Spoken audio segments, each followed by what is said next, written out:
with the draft looming and coming up closer and closer, I thought it would be a perfect time to throw together a top 15 draft choices for your Minnesota Vikings. Now, this isn't going to be just the best players available at offensive line, defensive tackle. These are be the ones that I think fit into the Viking scheme, our needs, and it'd be available when the Vikings would have picks. These aren't just all first-round picks, like all around the board. Mostly in day 1, day 2. I have one guy that could slide into day 3, but let's get to it. 12 seconds to go in the game. Niners lead by 4. He'll fire to the right.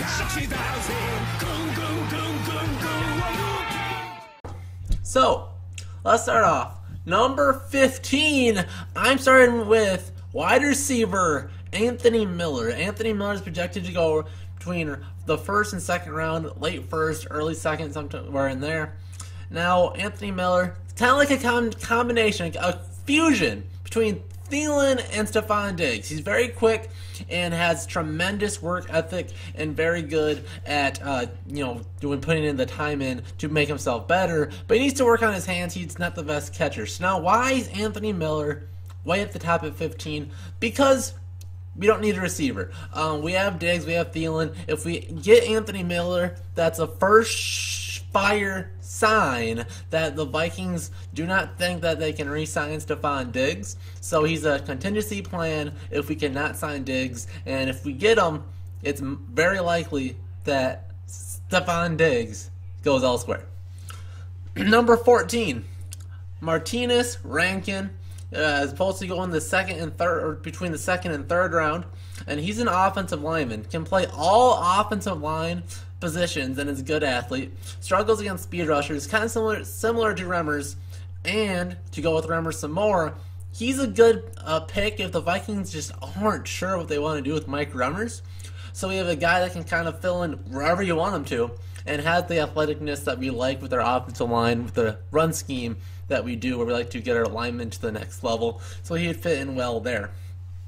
Number 13, Equanimus St. Brown. So it's supposed to go somewhere between the second and fourth rounds, and a wide receiver who is an athletic and looks like an absolute freak.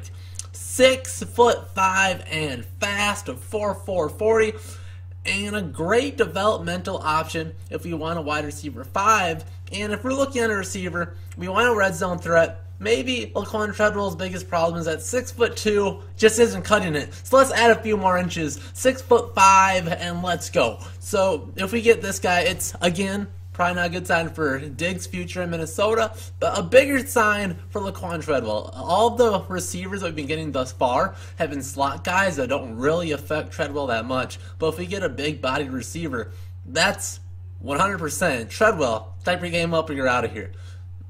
Number 12, yet another wide receiver, Christian Kirk. And he's a slot receiver, quick. Not super fast, but quick, and with returner ability. That's what I like about him. He has experience returning both kicks and punts. So if the Vikings wanted to move on from Marcus Sherrills, they could. Otherwise, he's a very solid option. Again, a Stephon Diggs type replacement, and could very well be a good receiver. Now, a slot guy is more Adam Thielen territory, but we can always maneuver around in that position.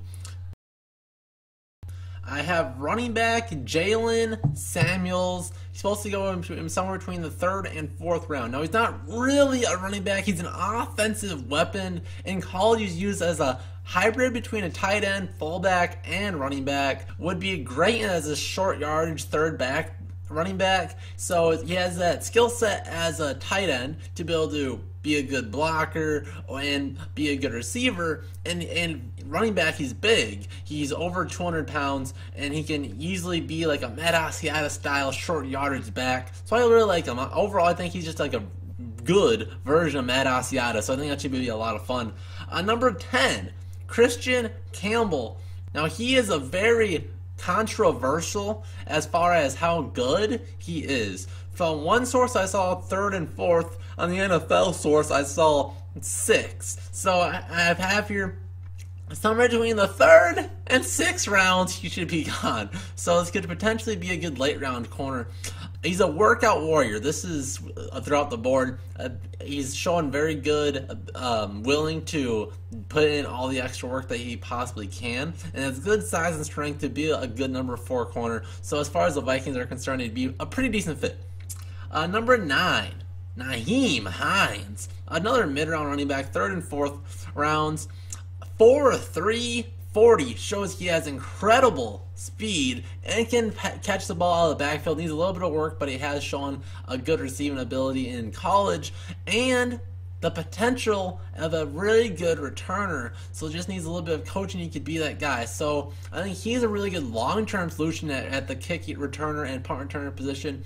Say Sherrills takes this year, then Sherrills is gone, and then we let our boy Nyheim Hines take the ball over, and he can fly. So give him some coaching, and he can be that guy in the long term and be a terrific change of pace back from Dalvin Cook, and a lot more speed is always nice at the running back position. He's a good home run hitter. Number 8, Mike Jaliski, a tight end out of Penn State, supposed to be somewhere between the 2nd and 4th round. Now, he can't block, but a phenomenal receiver at 6'5" with good speed. The NFL compared him to Jimmy Graham. Are you kidding me? We can get this guy in the 4th round, and that's the type of comparison he's getting? That would be a lot of fun. Line him up next to Kyle Rudolph and have Thielen and Diggs. That would be a ton of fun. Just plug it in. It could be a steal in the middle of the rounds. This is like where I'd like to get a tight end because it's not an initial needy role. A needy role at number 7, Will Hernandez, a guard, supposed to be between the 1st and 2nd round. My money would be more on the 2nd round. He's a big, mauling guard, very good at run blocking, maybe one of the best in this draft. But his passing protection needs a little bit of work, and that's why I have him a little bit higher on this list, because I thought we already have a guy like that that's a little more of a developmental guy, Danny Isidora. So I don't think he's that much of an improvement over Isidora, but overall he would be a good guy in the interior offensive line, so I definitely would take him. That's number 7. To number 6, Rasheem Green, a defensive tackle, kind of defensive end hybrid, supposed to go between the 2nd and 3rd rounds. And at 6'4", 275 pounds, definitely underweight, which reminds Vikings fans of another underweight defensive tackle, John Randall, and very similar, a good rushing defensive tackle that's undersized, that can get after the quarterback. Let's go. Seems like he'd be a great fit in Minnesota. Again, just like in my mock draft, I talked about a guy that maybe is a little bit raw and needs some time to develop. With Sheldon Richardson getting that start at the 3-tech spot this year, he would have that time, and he would have the coach to get the best out of him in 2 or 3 years when he could be a very good stud defensive tackle. I would love to get a John Randall 2.0. Unfortunately, he'd be drafted fairly early, so it wouldn't be quite John Randall, but be really cool regardless. Number 5, another guy off my mock draft, Kevin Tolliver Jr., a 3rd and 4th round grade, cornerback, 6'3", fast, good at press. Very similar to Trey Waynes. Like I said in my mock draft, he's raw, but being the number 4 or 5 corner, depending if we re-sign Newman, a very good spot for him to sit there and develop for a few years before he's in a good rotational role, and I think he'd fit really good there. And I think the 3rd and 4th round is the area we would really like to get a cornerback in, because we definitely need depth there.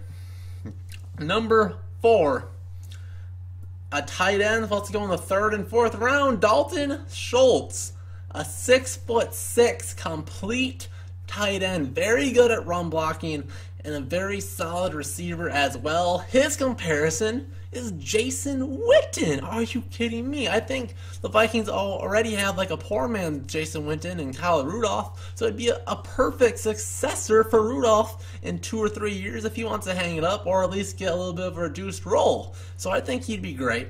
And in the 3rd or 4th round, that's a decent spot to get him, especially at that value. If he turns out to be kind of like Jason Witten, maybe not even quite where he is, that's still very, very good value in the middle round. So I'd love that pick as well.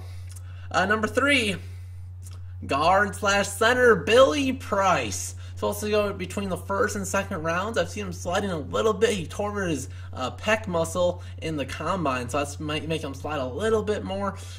So, but he's a power freak. In college, he went up against a lot of nose guards and did very good at pushing those guys back. And unlike Hernandez, he's okay at pass protection. It's now not his best suit, but he's still very solid at it. So he's a good, fully rounded offensive lineman. And hey, Pat Elflein also went to Ohio State, so they both have a very good connection there, as they're both interior linemen for the same college. Number 2, Taven Bryan. Between late first, early second, defensive tackle, athletic freak. Just like I said in the mock draft, this guy's highs, when he's on his game, looks like J.J. Watt, but definitely has his lows. So an inconsistent J.J. Watt, really. And we'll have to tone it in, which is perfect. John Sheldon Richardson. I would love this guy to be our future 3 technique. Him with Linval Joseph in the nose. Oh my goodness. Let's go. Number 1, Isaiah Wynn. Mid-first to maybe early second if he slides a little bit. Offensive guard, and I think that he's the best overall lineman that we could draft. He has experience at left tackle, which helps him in pass pro, and he's got that athleticism that he can get to the second level, which is like what we really like in our linemen right now. That's why Nick Easton looked better than what he really is, as he's good at getting in front and getting to the next level or setting up screens laterally, and he's great for that. And he's also a really good pass protector, great against the run, such a good, very good overall lineman that can do it all. So that's what I love about Isaiah Wynn. So these are the 15 names that I would love to get. And what you've noticed, a lot of these guys are second, third, fourth rounders. So it makes you kind of think. You think the Vikings should trade that first round pick? That means no Isaiah Wynn, no Taven Bryan. So those are my number 2 choices, my top 2. The best 2 that I think value-wise, even though they're early first round picks, I think the value's still there because they should be really good. So is it worth losing out on probably those 2 than maybe getting 5 second and third rounders? It would be pretty neat if we could work our chips that way. Tell me your thoughts on that in the comments. We'll see you guys in the next Josie Vikings video. See you guys then.